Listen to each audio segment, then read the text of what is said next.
Out here, in the heart of wilderness, one wrong step can change everything. When a grizzly struck, Shayne Burke was left broken and bleeding on the forest floor, alone and waiting. Every second was a battle to survive, and all he could do was hold on and wait.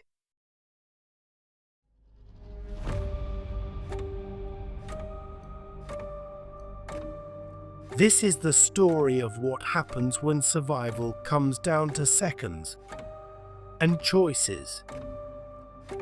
This is part one of a special episode of The Choice. In The Choice, we follow Yellowstone's grizzlies and the people who cross their paths. Some stories are about the bears. Others are about us and the choices we make. This is one of the latter. Welcome to The Choice. But the conversation doesn't end here. The story is still being written, and we want you to be a part of it. Scan the code to sign up for the Wildline Dispatch and be the first to know when our community launches. Join us on our mission to redefine what it means to coexist. This episode contains adult language and content. Viewer discretion is advised. The 19th of May, 2024 was a beautiful day in Grand Teton National Park. We watched Felicia, a grizzly sow, and her two cubs spend time eating and playing on a nearby hillside. The two cubs wrestled and played for close to 20 minutes before rejoining their mother up the hill. The kind of moment you never forget. By mid-afternoon, the mood shifted dramatically. We listened as an ominous call came across the radio that we monitor for animal sightings. This time, the call was not about bears, but about a life flight about to stage nearby. Moments later, we looked up as a helicopter thundered overhead. That same day, Shayne and his wife Chloe had started their morning in Yellowstone, hoping for a day just as wonderful as ours. But their story took an unfortunate turn. We soon learned that this wasn't just any call. It was a bear attack. And those stories don't always end well. For a moment, we feared the person behind it might not make it. My name is Shayne Burke. I am the guy that was mauled by a grizzly bear in the Grand Tetons, May 19th, 2024. From Western Massachusetts, where we are now filming. I'm Army Reservist, outdoor enthusiast, hunter, rock climber, hiker. Technically, we were on our honeymoon, actually, and my wife and I got married September 2024 September 2022. And so I had some health issues that I had to figure out and heal from. She had some stuff going on that she needed to heal from. And so we postponed our honeymoon for almost 2 years. And once that time came around, we had been saving some money, and we're like, let's do it. We're going to rent a van and we're going to go cross country and just hit national parks, see some wildlife, do some rock climbing, see some friends and family, just make a whole trip out of it. We love to travel and we love the outdoors, and we basically kind of fell in love through that. And so it was really important to both of us to do this trip and see parts of the country that we haven't really seen yet together. Every outcome is shaped by choices. Shayne and Chloe started their morning in Yellowstone, just like countless other visitors. But hindsight reveals how even the smallest decisions, innocent, ordinary choices, can add up.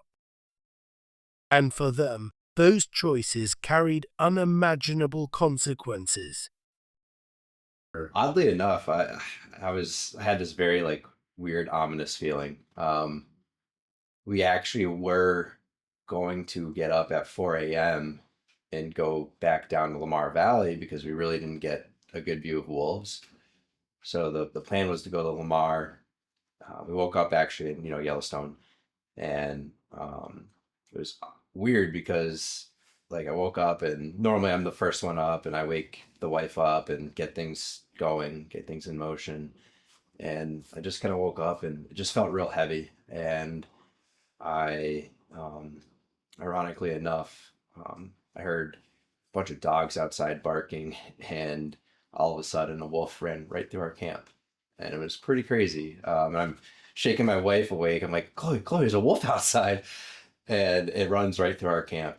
And she is blind as a bat. So she's like trying to get her glasses. And yeah, so that was, even our dog was like fur straight up and just growling out the window. And the plan was just to pass through the Tetons. So when we didn't get up at 4 a.m., got up around 7, I think, 6 or 7. We ate breakfast, and the plan was to do Old Faithful because neither of us have seen Old Faithful before. So we went and did that, and that was cool. And again, I was just not in a good mood. I just wasn't feeling right. Like, just like felt like somebody that just didn't get good sleep. Um, so from Old Faithful, we drove south towards Tetons. We stopped at one of the gas stations on the way, had lunch, and then we drove straight to the parking lot for Signal Mountain. So we leave Old Faithful and we're driving south, and all of a sudden it's a bear jam. And the day before actually we got our fill for grizzlies, which obviously we're gonna try to stop if we see them near the road. So we did stop. Um, I I got out. Chloe stayed in the car. I walked over to where the crowd kind of was, and it just kind of annoyed me. There was just too many people, and they're really, you could see that the sow is really stressed. And so I tried to get a couple pictures, and then I was like, you know what, I'm good. I got pictures of a sow and 2 cubs the day before. I'm good. I got back in the car, and more people started to flock and kept pushing the grizzlies away from the road. And she was like, my wife was like, do you want me to turn around and maybe we can just shoot from the car? And I was like, no. And then all of a sudden we saw a family. Family. One guy has a kid in his arms, like probably 3 or 4 years old. The wife has an infant in her arms. No bear spray in sight, and they're just sprinting towards this bear. And I'm like, you know what? I don't need to see anybody get mauled today. Ironically, I got mauled. So we get to Signal Mountain, and we were looking for great gray owls. We looked online. We had some information saying that there were some sighted there within like 2 years. When we parked, we noticed that there was a backcountry safari company parked there, and I was like, oh, maybe we are in the right place. So we take Cadence with us up the road, paved road. You're based on regulations in the national parks, dogs are not allowed more than 100 feet off the road. So we go up the road a little bit, and then that backcountry safari group is coming down off the mountain, walking on the road, and we connect with them for a minute. We talk about some stuff. They asked if I had bear spray. Chloe and I both had bear spray. And then they said, well, we didn't see any owls, but we also didn't see any bear sign. It's like, all right, cool. Maybe 5-10 minutes later, Chloe decided to turn around and head back to the car. And that's when I said, I'm going to continue. And I told her, I was like, I'm gonna go off the road. I'm not gonna stay on the road, but I won't leave the mountain. Like I will stay on Signal Mountain. And so she went back, and I continued on. She was just gonna wait in the car. Like I told her I would be gone for a little over somewhere between an hour, hour and a half. If I'm not back in two, then something's probably wrong. And yeah, so she knew this. Like wildlife has always been really important to me, and so she's more than happy to kind of. She was kind of planning the next leg of the itinerary, so she went back to the car to kind of plot, look for the dispersed camping, confirm that it's open, stuff like that. And then she was really excited because the next like big spot we were going to was Moab. So she really would like, and she's been there, spent a lot of time in Moab, so she really was happy to get back to Moab. Um, so yeah, she stayed at the car. I continued on. Shayne had already seen bears that morning from the safety of the road. When he headed up Signal Mountain with his wife that afternoon, were bears still on his mind? I would say, obviously I was well aware I was in bear country. I obviously knew that it was a probable situation where there could be, I could definitely at least see one. Um, but it just the magnitude of people on this mountain, I was just like, I don't think there's going to be any real sign of bear because that safari group was up there, but there was also like, I mean, between when Chloe and I were walking up the mountain together and when she left, we saw maybe half a dozen people in that little like half a mile period. When I went up the on my own, when I went off trail or not off trail, but off the road onto like a wild game trail, and then so I went like, the road goes up. I went on the left side of the road, followed that game trail for a while, and then I crossed the road. When I crossed the road, there was probably anywhere between 12 to 15 mountain bikers or road bikers that were going up the mountain. They all passed me, and I said hi to them and whatnot. And ironically, when all the rangers showed up in the parking lot, they were all on their way down. So I'm not sure if they said, "Oh, we saw a guy up there" or not. But Shayne's thinking would normally be right. Wildlife often gets pushed away when people are around. But what he might not have considered is that grizzly sows sometimes do the opposite, keeping their cubs close to roads where human presence acts as a shield against aggressive boars looking to mate. yeah, so bears were on my mind for sure. Like anything, but I was a little more concerned about like moose or something because they're also dangerous. So I understand that there's dangerous animals out there. I would like to think I was pretty well prepared, and understood, the risk. So I was up there. After I crossed the road, I just kind of kept going up. I would go on and off human, like there's a marked trail up there. I would go on and off that. Um, and I never truly made it to the summit of Signal Mountain, but I was on the human trail and it came out to this opening. And when I was walking on the trail, that's when I saw a bear scat. And I was like, all right, like get some, the hairs on the back of your neck sticking up a little bit. And you're like, okay, they're definitely here. It was old, but it was bear scat. Um, so I walked through this like sage field, I guess, or meadow. And it was actually, I ended up taking the last picture I took until after the attack. And I was just I could see the Tetons perfectly. And I was like, oh, this is beautiful. And I snapped that picture. And then probably like 5 minutes later, my alarm went off saying, hey, an hour's gone by. You should head down. So I kind of looked at the map and I was like, okay, I can go back to the human trail, walk down that, hit the road and just walk straight down the road. Or I can just beeline it through the forest and get back in relatively quicker time. So me being me and just the way I operate out here on the East Coast, I was like, I'm just going to beeline it through the forest and, why not? And so that's what I did. On the surface, there was nothing wrong with Shayne's choice. Anyone can leave the trail and walk through the woods. But that's also where the risks grow. Most bear attacks aren't random. They happen for the same reasons again and again.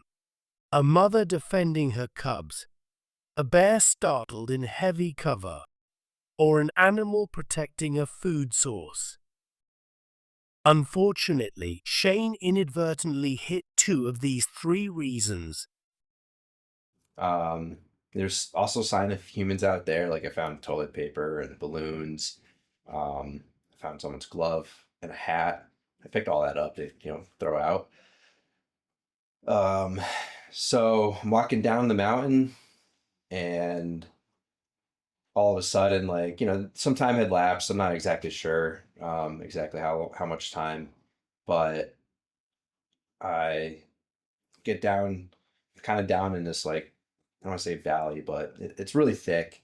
I'm making noise, I'm talking to myself, which I do out here too. Like, it's just kind of how I process walking through the woods. Um, and so all of a sudden, like, something catches my eye to my right, and I'm like, oh shit, that's a that's a cub, grizzly cub. And instinctively I was like, all right, bear spray. I get it out. I'm like, all internally processing pretty fast. I'm like, all right, mom's here. She's got to be here. Start walking backwards.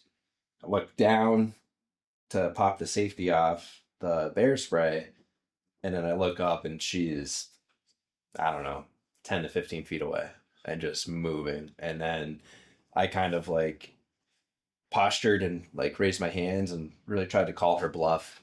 She wasn't bluffing. And once she got even closer, there's a tree kind of to my 11 o'clock, and I jumped behind the tree a little bit, and I just remember her navigating that tree.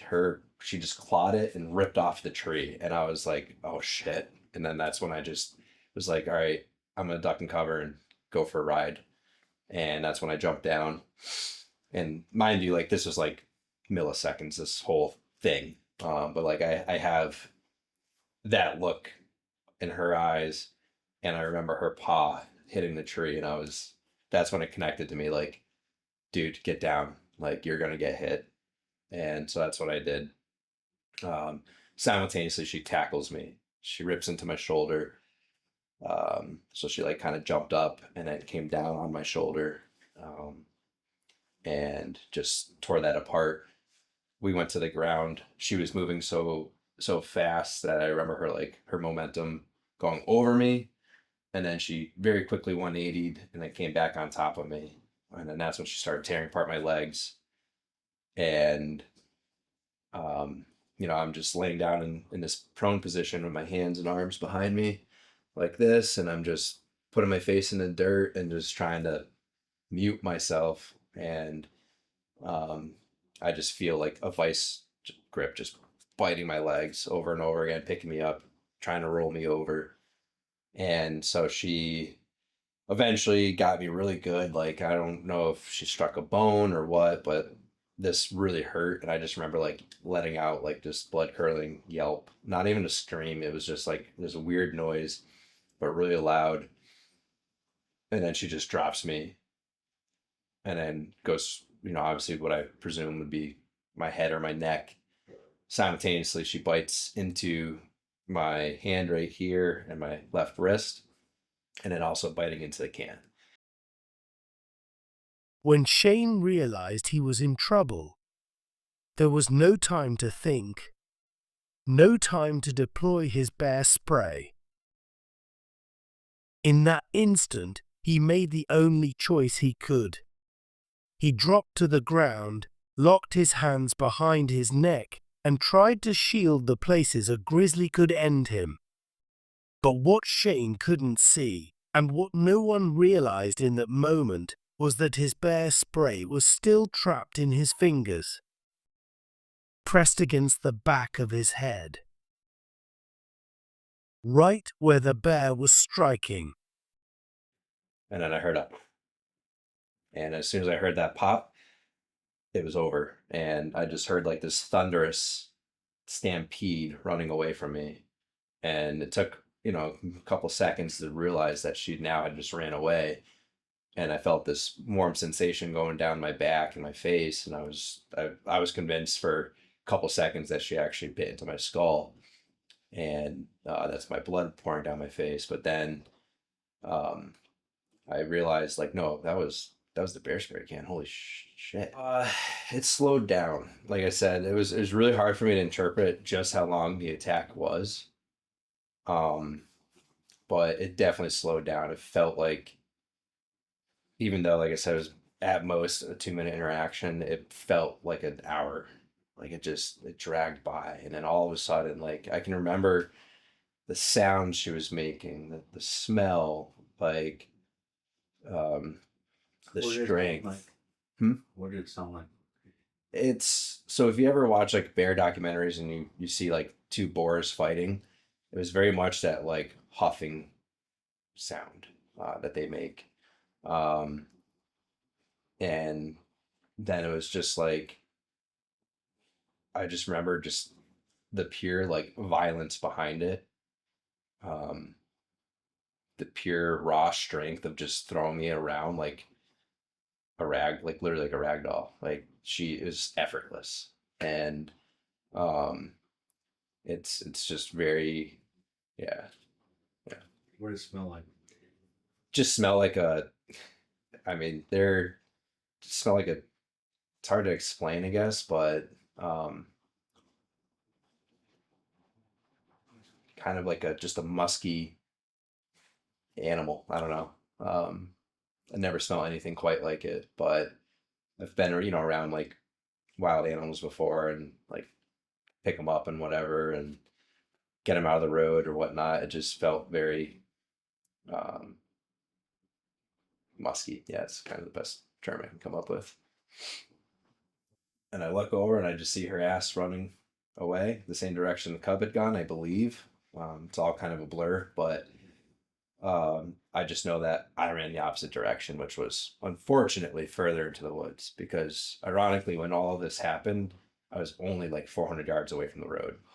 So obviously, I didn't know that. So if I had known that, I probably would have ran that direction, just knowing how close the road was and how close safety was.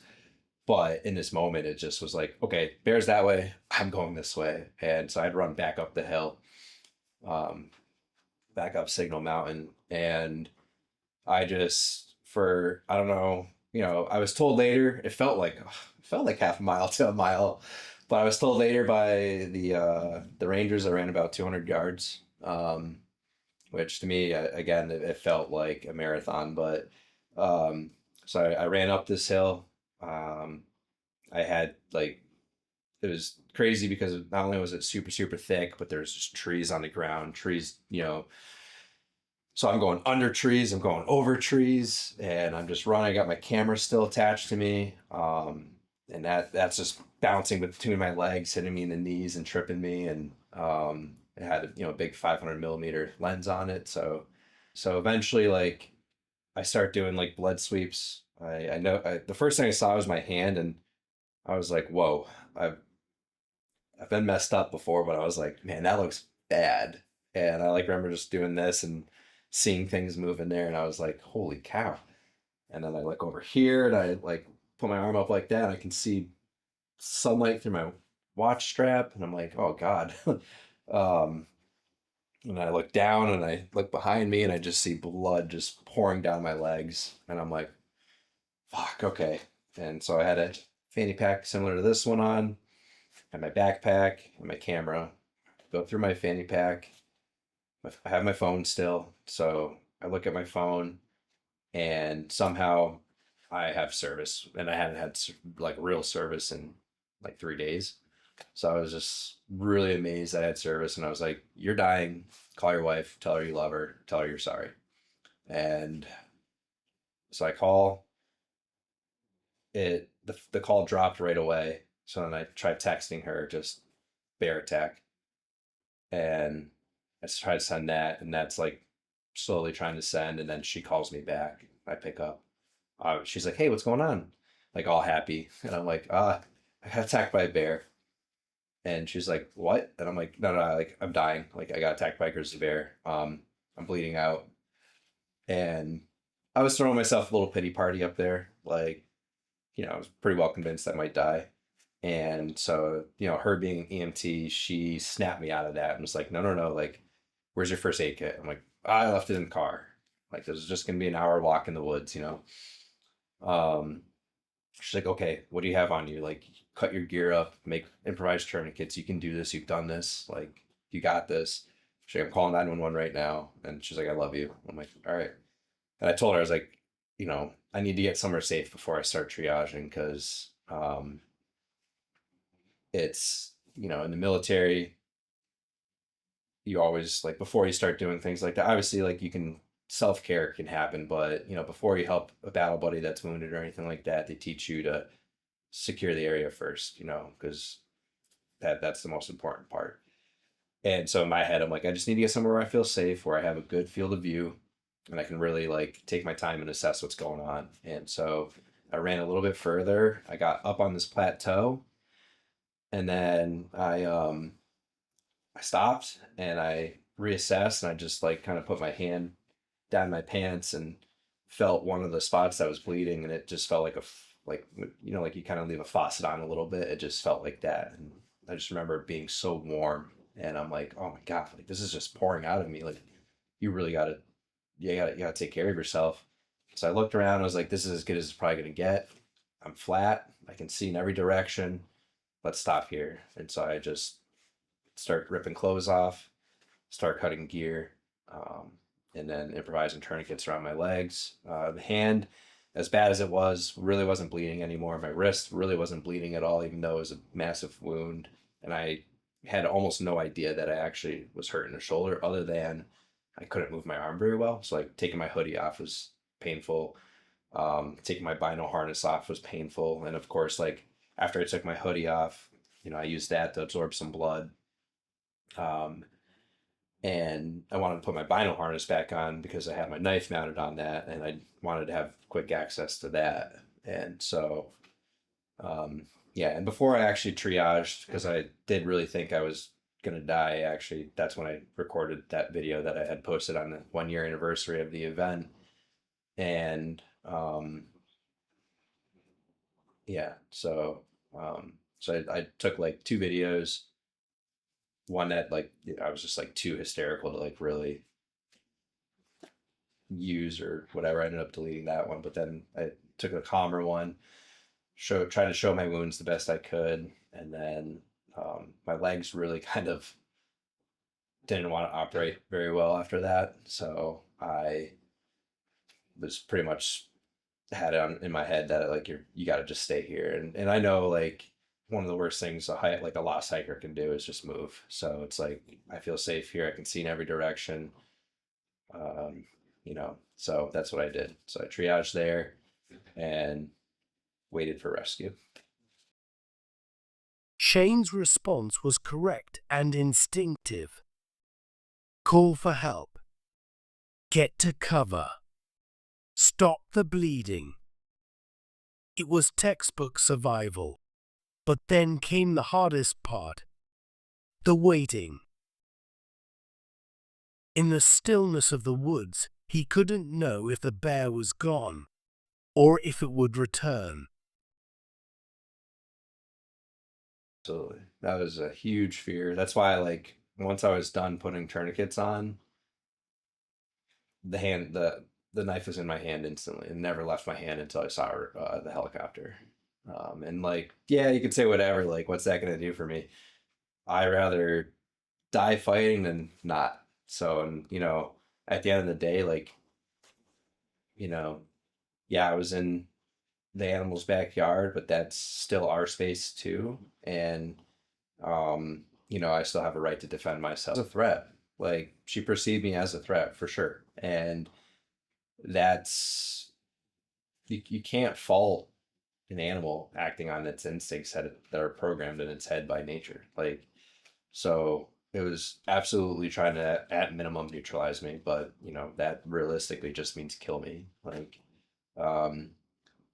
yeah, Like there's no doubt in my mind she wanted me dead, and that's okay. Like that's her world. That's what they do. They protect their babies, and that's a totally natural way for that bear to act. So, yeah. After the attack, Shayne managed to hold on, stable enough to survive, but alone in the woods, cold, scared, bleeding, and waiting. Yes, he was afraid the bear might return. But he also understood the bear was acting naturally, seeing him as a threat, nothing more. Now, imagine being in his place, alone with only the wind and the deafening silence of the woods. Your legs torn and bound in tourniquets, not knowing if the bear will come back, not knowing if help will arrive in time. For Shayne, this wasn't a thought experiment. It was reality. Would rescue reach him before it was too late? Stay tuned for part 2 to find out.